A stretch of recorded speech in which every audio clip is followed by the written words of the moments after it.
విజయప్రసాద్ రెడ్డి గారు మిమ్మల్ని అడుగుతున్నాను. అయితే అది VKR ఛానల్లో ఆ లైవ్ జరిగింది. మరి అప్పుడు ఎందుకు ఖండించారు? ప్రపంచంలో అన్ని మతాలలో కూడా దేవుడు విజయప్రసాద్ రెడ్డి గారిని నేను చాలా అభినందిస్తున్నాను. రెచ్చగొట్టిన క్రైస్తవ ప్రబోధకుడు ఎవరో కాదు, విజయప్రసాద్ రెడ్డి గారు. అందరినీ భ్రష్టు పట్టించేశారు. దమ్ముంటే విజయప్రసాద్ రెడ్డి గారి మీద అప్పుడు నిరూపించబడింది. ఆ యొక్క డిబేట్లో ఏమాత్రం తెలియకుండా ఇప్పుడు ఏదో మాట్లాడేశారా? కొంతమంది వాక్యం తెలియని దుర్మార్గులు ఇక్కడ తప్పని చెప్పిన మీరే ఇప్పుడు ఎందుకు ఇలా మాట్లాడుతున్నారు? ప్రభువైన యేసుక్రీస్తు నామములో విశ్రాంతి క్రిస్టియన్ యూట్యూబ్ ఛానల్ని వీక్షిస్తున్న తెలుగు క్రైస్తవ ప్రజలందరికీ వందనములు తెలియజేస్తూ ఉన్నాను. దేవుని సమాజమా ఈరోజు ఒక ప్రాముఖ్యమైన ప్రత్యేకమైన విషయాన్ని మీతో పంచుకోవాలని ఆశపడుతున్నాను. బైబిల్ గ్రంథంలో అపోస్తలుడైన పౌలు క్రీస్తు సమాజానికి మాదిరి పురుషుడు, విశ్వసింపబో వారందరికీ మాదిరిగా నన్ను దేవుడు ఉంచాను అని అపోస్తలుడైన పౌలు తెలియజేసుకోవడం మనం చూస్తాము. అటువంటి అపోస్తలుడైన పౌలు యొక్క సువార్త విధానాన్ని మనం గమనించినట్లయితే అనేక సార్లు అక్కడున్న ఆడియన్స్ని బట్టి, అక్కడున్న ప్రేక్షకులు వింటున్న వారిని బట్టి అనేక రీతులలో యేసుక్రీస్తు ప్రభు వారిని పరిచయం చేయడము, క్రీస్తు యొక్క సువార్తను పరిచయం చేయడము అనేది మనం చూస్తూ ఉంటాము. అయితే అపోస్తలుడైన పౌలు ఏథెన్స్ ప్రాంతానికి వెళ్ళినప్పుడు అక్కడ పౌలు యొక్క సువార్త విధానాన్ని మనం గమనించినట్లయితే అక్కడ అన్య దేవతల యొక్క బలిపీఠముల కోసం మాట్లాడుతూ అందులో ఒక బలిపీఠం కోసం మాట్లాడి దాని అంశాన్ని ఎత్తి యేసుక్రీస్తు యొక్క బలి కోసం మాట్లాడడం మనం చూస్తాము. అంతేకాదు ఆ ప్రసంగంలో మీ కవీశ్వరులు కూడా ఈ రీతిగా చెబుతున్నారని గ్రీకు కవీశ్వరులైన వారు ఏమి చెప్పారో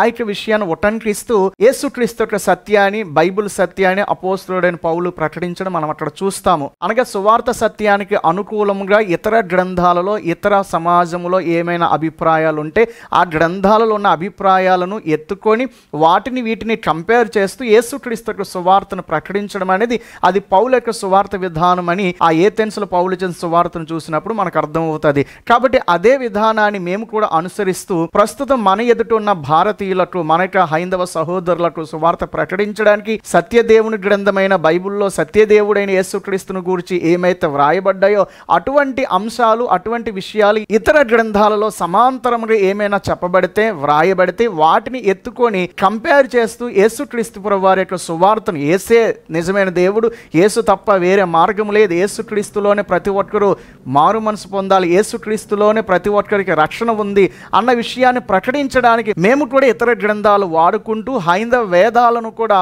వాడుతూ యేసుక్రీస్తు సువార్తను ప్రకటించడం అనేది మేము దాదాపుగా 20 సంవత్సరాలుగా చేస్తూ ఉన్నాం. గమనించండి, బైబిల్లో ఉన్న సత్యానికి అనుకూలంగా ఇతర గ్రంథాలలో ఏమైనా అంశం ఉంటే దీన్ని కంపేర్ చేస్తూ వారికి ఇదిగో మీ గ్రంథాలలో కూడా ఈ మాట వ్రాయబడింది, మీ గ్రంథాలలో కూడా ఈ విషయం చెప్పబడింది, మీ గ్రంథాలలో కూడా ఈ రీతిగా చెప్పబడింది కదా అని వారిని కార్నర్ చేస్తూ వారు ప్రభువైన యేసుక్రీస్తు వైపు త్రిప్పబడ్డానికి ఈ యొక్క విధానాన్ని ఉపయోగించడం అనేది మేము చేస్తూ ఉన్నాము.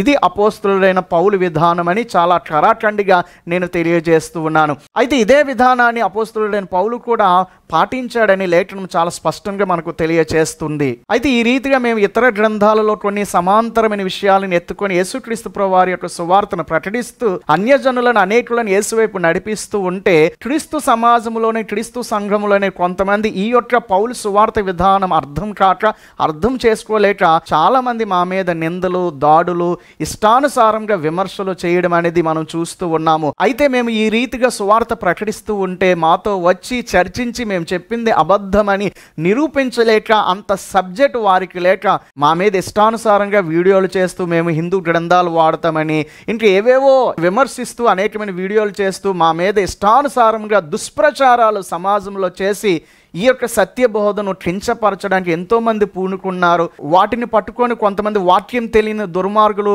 ఇష్టానుసారంగా కామెంట్స్ పెట్టడం, ఇష్టానుసారంగా మమ్మల్ని దూషించడం అనేది కూడా చేస్తూ ఉన్నారు. అయితే మేము ఈ రీతిగా సువార్త ప్రకటించడం, ఇతర గ్రంథాలను వాడుకోవడం అనేది అపోస్తలుడైన పౌలు విధానం అని మరొకసారి నేను ఖరాఖండిగా ప్రకటిస్తున్నాను. అయితే ఇదే అంశం మీద 2-3 సంవత్సరాల క్రితము చర్చ కూడా జరిగింది. ఆ చర్చలో లేఖనాలతో చాలా స్పష్టంగా నేను నిరూపించడం కూడా జరిగింది. క్రైస్తవులు ఇతర గ్రంథాలను కూడా సువార్త కోసం వాడవచ్చు అని చాలా స్పష్టంగా ఆ యొక్క చర్చలో నిరూపించడం జరిగింది. అయితే అది VKR ఛానల్లో ఆ లైవ్ జరిగింది. అయితే తర్వాత కొన్ని పరిస్థితులను బట్టి ఆ యొక్క వీడియో పబ్లిక్లో లేకుండా అయిపోయింది. చాలామంది ఈ యొక్క వీడియోను కూడా చూశారు. కాబట్టి గమనించండి, యేసుక్రీస్తు ప్రభువారిని ప్రకటించడానికి ఇతర గ్రంథాలను కూడా వాడవచ్చు అనేది అనేది అపోస్తులుట పౌలు విధానం. అయితే ఇప్పుడు నేను ఎందుకు ఈ విషయాలంతా చెప్తున్నానంటే, ఈ రీతిగా ఇతర గ్రంథాలలో ఉన్న విషయాలను, ఇతర మతాలకు సంబంధించిన విషయాలను యేసుక్రీస్తు ప్రభువు వారికి కంపారిజన్లో వాడకూడదు. అలా చెప్పి అనేకులను మాకు వ్యతిరేకంగా రెచ్చగొట్టిన క్రైస్తవ ప్రబోధకుడు ఎవరో కాదు, విజయప్రసాద్ రెడ్డి గారు. ఈ యొక్క విజయప్రసాద్ రెడ్డి గారు అనేక సార్లు క్రైస్తవుల వేదాలను కానీ ఇతర గ్రంథాలను కానీ వారి యొక్క విశ్వాసాల్లో ఉన్న ఏ విషయాన్ని కూడా కంపేర్ చేయకూడదు, వాటిని ఎత్తకూడదు అని ఎన్నో ప్రసంగాలు చేసి క్రైస్తవులందరినీ భ్రష్టు పట్టించేశారు. అయితే రీసెంట్గా ఆయన ఒక ఇంటర్వ్యూ ఇచ్చారు ఒక ఛానల్కి. ఆ యొక్క ఛానల్ ఆయన మాట్లాడుతూ ఆయన ఏమంటున్నాడంటే ఒకసారి వినండి. ఇప్పుడు సర్వ పాప పరిహారార్థం అంటే మానవాళి పాప పరిహారార్థం, సర్వ మానవాళి పాప పరిహారార్థం అంటే హిందువులు కృష్ణులు ఎవరైనా కానీ అందరిది. ఎస్, అది ఆయన విశ్వసించిన వాళ్ళందరిది. ఓకే, ఆయన విశ్వసించిన వాళ్ళందరి పాపాన్ని పరిహరించడం కోసం ఆయన మనిషిని పవిత్రీకరించే క్రమంలో బలులు అనేవి ప్రపంచవ్యాప్తంగా ఉన్నాయి. ఈవెన్ హిందూ మతంలో కూడా అశ్వమేధ యాగం అంటారు, బలులు ఉన్నాయి, బలులు ఇస్తారు. గోవును కూడా బలు ఇచ్చినట్టు హిందూ మత చరిత్రలో ఉంది. నా దగ్గర ఎవిడెన్స్ ఉంది, మీకు కావాలంటే ఇప్పుడే చూపిస్తాను. సో బలులు ఉన్నాయి. ఈ బలుల్లో మేకల యొక్క గొర్రెల యొక్క రక్తం మనిషి పాపాన్ని పరిహరించలేదు, మీరు వాటి ద్వారా పాప క్షమాపణ కోసం మీరు ఎదురు చూస్తున్నారు. ఈవెన్ భగవద్గీతలో కూడా ఉంటుంది, యజ్ఞాలు హోమాలు వేదాలు ఎందుకు చెప్పబడినటువంటి యజ్ఞాలు ఇవన్నీ మీరు చేయడం ద్వారానే మీకు నివృత్తి కలుగుతుంది అని ఉంటుంది. సో బృహదారణ్యోపనిషత్తులో కూడా ఉంది ఆ సందర్భాలన్నీ కూడా. సో అంటే బలుల మీద ప్రపంచం ఆధారపడింది. Not only Jews, not only Mesopotamians, not only Indians, all over the world, not only Greeks, all over the world బలుల మీద ఆధారపడింది. బలు ఇచ్చేవారు వాళ్ళు, పాప ప్రక్షాళన కోసం బలు ఇచ్చేవారు. సో ఆ బలు ఇచ్చే క్రమాన్ని వాళ్ళు ఎలా నేర్చుకున్నారు, ఎక్కడి నుంచి నేర్చుకున్నారు, అన్ని మతాల్లోకి బలి సంప్రదాయం ఎలా వెళ్ళింది అనేది మనకు తెలియదు. ఆ బలి సంప్రదాయంలో భాగంగా సాక్షాత్తు యేసుప్రభువే భూమి మీదకి వచ్చి తన పవిత్ర రక్తాన్ని అంటే తన త్యాగాన్ని ప్రపంచానికి చూపించి కలువరి శిలువలో తన పవిత్ర బలియాగాన్ని జరిగించి, నేను నా పవిత్ర రక్తాన్ని ధారపోస్తున్నాను, మీరు మారండి, నేను మిమ్మల్ని క్షమిస్తా, సో నేను మిమ్మల్ని క్షమించి నిత్య జీవాన్ని తీసుకెళ్తా అనే వాగ్దానం చేసిపోయాడు. ఆయన మాట్లాడిన యొక్క అంశంలో 4 పాయింట్స్ ఉన్నాయి. మొట్టమొదటిగా ప్రపంచం అంతటా బలులు ఉన్నాయి, హిందుత్వంలో కూడా బలులు ఉన్నాయి. రెండవదిగా పాప క్షమాపణ నిమిత్తం బలులు అనేవి అర్పించేవారు. అలాగే మన హిందువులు కూడా భగవద్గీతలో కూడా నా దగ్గర నిరూపణ ఉంది అని చెప్పారు. ఈవెన్ భగవద్గీతలో కూడా ఉంటుంది, యజ్ఞాలు హోమాలు వేదాలు ఎందుకు చెప్పబడినటువంటి యజ్ఞాలు ఇవన్నీ మీరు చేయడం ద్వారానే మీకు నివృత్తి కలుగుతుంది అని ఉంటుంది. ఇంకా మూడవదిగా ఈ యొక్క బలుల మీద ప్రపంచమంతా ఆధారపడింది. అయితే ప్రపంచమంతటా అన్ని మతాలలో ఈ బలి కర్మకాండ ఈ యొక్క విషయము ఎలాగ వచ్చిందో నాకైతే తెలియదు అన్నారు. సో అంటే బలుల మీద ప్రపంచం ఆధారపడింది. Not only Jews, not only Mesopotamians, not only Indians, all over the world, not only Greeks, all over the world బలుల మీద ఆధారపడింది. బలు ఇచ్చేవారు వాళ్ళు, పాప ప్రక్షాళన కోసం బలు ఇచ్చేవారు. సో ఆ బలు ఇచ్చే క్రమాన్ని వాళ్ళు ఎలా నేర్చుకున్నారు, ఎక్కడి నుంచి నేర్చుకున్నారు, అన్ని మతాల్లోకి బలి సంప్రదాయం ఎలా వెళ్ళింది అనేది మనకు తెలియదు. ఇంకా నాలుగవదిగా ఆలోచన చేస్తే ఆ బలి సాంప్రదాయ ప్రకారంగా యేసుక్రీస్తు ప్రభువారు వచ్చి మానవ జాతి కోసం బలి అయ్యాడు. ఈ బలులు కాదు, అసలైన బలి నేను అని యేసు ప్రభువారు తనను తాను అర్పించుకున్నాడు అని యేసుక్రీస్తు ప్రభువారి యొక్క సువార్తను తెలియజేశారు. ఆ బలి సంప్రదాయంలో భాగంగా సాక్షాత్తు యేసుప్రభువే భూమి మీదకి వచ్చి భూమి మీదకి వచ్చి తన పవిత్ర రక్తాన్ని అంటే తన త్యాగాన్ని ప్రపంచానికి చూపించి కలువరి శిలువలో తన పవిత్ర బలియాగాన్ని జరిగించి, నేను నా పవిత్ర రక్తాన్ని ధారపోస్తున్నాను, మీరు మారండి. అంటే చాలా అద్భుతంగా యేసుక్రీస్తు యొక్క అసలైన బలి యజ్ఞమును వివరించడానికి ఇతర గ్రంథాలలో ఇతర మత విశ్వాసాలలో ఉన్న బలిని తీసుకొని దీన్ని కంపేర్ చేస్తూ యేసుక్రీస్తు యొక్క బలి కర్మకాండ ద్వారానే, యేసుక్రీస్తు శిలువ యజ్ఞం ద్వారానే పాప క్షమాపణ అన్న విషయాన్ని చాలా అద్భుతంగా విజయప్రసాద్ రెడ్డి గారు స్థాపించడం, వివరించడము చాలా సంతోషదాయకమని మరొకసారి నేను మీకు తెలియజేస్తూ ఉన్నాను. ఇంకా ఆయన మాట్లాడుతూ ఏమన్నారో ఒకసారి విందాం. మనం గొర్రెల మేకడం పోసిన తల్లికో గండ తలుపులమ్మ తల్లికో బలేస్తాం కదా హిందూ సంప్రదాయంలో. చిన్నప్పుడు మేము కూడా తలుపులం ఊరికెళ్ళేవాడు, మా నాన్నగారు వెళ్ళాడు, మేకను బలేస్తారు. సో ఆ రక్తాన్ని ఇలా చేతులు పూసుకొని తీసుకెళ్లి ద్వారబంధు కన్నీళ్ళు పోస్తాడు అనమాట ఆ చేతులు పెట్టి. సో అంటే దట్స్ ఎ బిలీఫ్.